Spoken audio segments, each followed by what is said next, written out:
Hello guys! Today I'll show you how to hunt and easily kill sea beasts in blocks fruits, along with some tips to make the fight way easier. I added chapters throughout the video so you can quickly skip to the tips that interest you most. So, let's get into it. Unfortunately, you can't hunt sea beasts in the first sea, but you can in the second and third sea. First, you'll need a location that gives you easy access to the open sea. One of the best spots I can think of is the dock where you spawn in the Kingdom of Rose. And for the third sea, the answer is pretty obvious: Tiki Outpost. The dock there faces the open sea, so you can head straight out and start hunting without any hassle. Once you've chosen your starting location, buy a boat and head straight out into the open sea. Now, there's a huge difference between the second sea and the third sea. In the second sea, sea events spawn less often, making sea beast hunting a bit slower. But in the third sea, the farther you sail from land, the more sea events you'll encounter. That's because the third sea has a danger level system. As you continue sailing outward, your danger level will slowly increase, all the way up to level 6. The higher your danger level, the higher your chances of sea events spawning. One last thing, while you're hunting sea beasts, keep this in mind: normally, up to 2 can spawn at once. But if 3 spawn together, that's called rumbling waters.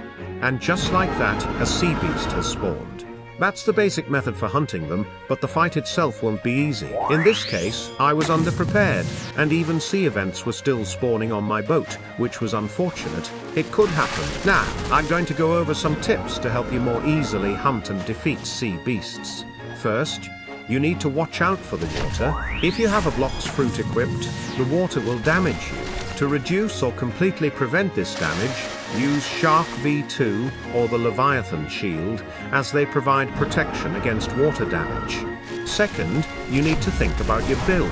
Some moves can't hit sea beasts, which limits your damage output and makes defeating them take longer. This is especially common with fighting styles, so I tested every one of them and documented the results. As I'm showing the document, here's some extra information. Mobility indicates how much movement a move provides. This can be very useful for avoiding the water or quickly repositioning during a fight. End lag refers to the period after using a move where you're unable to act until the animation finishes. In some cases, this can continue briefly even after the move ends. Knowing a move's end lag can help you determine whether you'll be vulnerable to enemy attacks or able to dodge incoming moves. For swords, I recommend Cursed Dual Katana because of its excellent mobility, or True Triple Katana for its high damage output. Saber is also a solid choice if you're looking for strong damage. For guns, I recommend Kabucha or Skull Guitar, as both provide reliable damage and utility against sea beasts. As for fruits, the choice is a bit more complicated, but I highly recommend Magma because of its incredible damage. Gas is also a great option and performs very well in sea beast hunting. Now for the third tip: make sure you have the right boat. If you head out with a weak boat, there's a good chance you'll sink before even finding a sea beast. I recommend the boats shown on screen. Miracle and Sentinel are excellent choices, but they require Robux. Slay is another great option, though it's only available during the Christmas event. If you don't want to spend Robux, Beast Hunter is the best boat you can obtain in the third sea. Guardian is also a solid choice that's available in the second sea, and many players still use it in the third sea since Beast Hunter can be difficult to get. In short, if you're looking for speed and don't need many seats, I recommend Sentinel, Slay, or Miracle. If you're looking for survivability and more seating capacity, I recommend Beast Hunter, Grand Brigade, Lantern, or Guardian, as all of them have 2,500 health, making them much better for long sea beast hunting trips. Grand Brigade is a boat you can obtain after defeating 3 players, and honestly, it's one of the best budget options. It's only about 25 speed slower than some of the faster boats, making it a great choice if you don't want to grind for the others.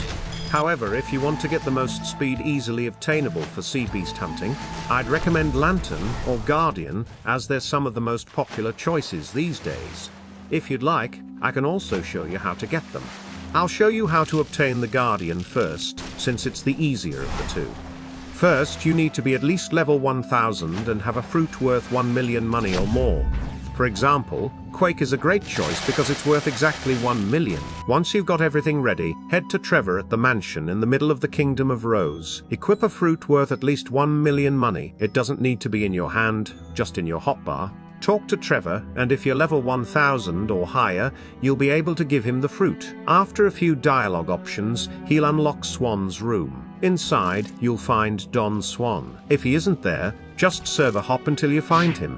Defeat Don Swan, and you'll unlock the Guardian boat. To unlock the Lantern boat, you'll first need 1,500 fragments. That might sound easy, but if you're a lower level player, it can take some time to get. Once you have enough fragments, head to the Kingdom of Rose and go behind the factory. Inside one of the black containers you'll find an NPC called the Cyborg. Talk to him, and if you have 1,500 fragments, he'll offer to sell you the Lantern boat. Buy it, and it's yours. Finally, the fourth and most important tip is learning how to fight the sea beast. Sea beasts have 4 different attacks, and knowing how to dodge each one will make the fight much easier. The first move is Deadly Shower. It's similar to Water Kung Fu's X move. You don't need to use instinct, simply move around to avoid most of the damage. However, if you're low on health, it's a good idea to activate instinct, since the attack can still hit you. The second move is Water Beam. This is by far the deadliest attack, but it's completely dodgeable. Listen for the charging sound it makes. That's your cue to activate instinct. If you take water damage, try to stay as high as possible because Water Beam has massive knockback. Without Shark V2 or the Leviathan Shield, it can launch you into the water and quickly get you killed. The third move is Roaring Beast. This is the second most dangerous attack. It breaks your instinct and stuns you. This is especially deadly because if your instinct gets broken, you won't be able to dodge the next water beam. If you're fighting 2 sea beasts, they can even combo Roaring Beast into Water Beam, making it impossible to avoid. That's why you should keep instinct off by default. Only activate it after you hear Water Beam charging or you're facing Deadly Shower and you're low. The final move is Dive. The sea beast dives underwater and becomes immune to all damage. Use this time to recover your air jumps by landing on a nearby rock or your ship. Be careful with your ship though, as being near it can trigger additional sea events. Bringing fish kebabs for healing, or using Angel V3 during that dive, can also help you survive longer during the fight. Here are some extra tips. If you can't escape an attack, use your V3, as most races provide defensive buffs that help you survive. You can also activate V4, which grants temporary invincibility during the transformation animation. Some abilities, such as Doe's C move, also provide a few seconds of invincibility, making them great for avoiding dangerous attacks. If none of those options are available, your best bet is to do nothing. But if you can get damaged by water, stay as high as possible to avoid falling into the water. You can also use moves that lock you in place, such as Rumble's V move, to avoid sinking if you're knocked into the water. Finally, keep your ship a short distance away from the fight, close enough that you can quickly reach it to restore your air jumps, but far enough that it won't trigger sea events while you're fighting the sea beast.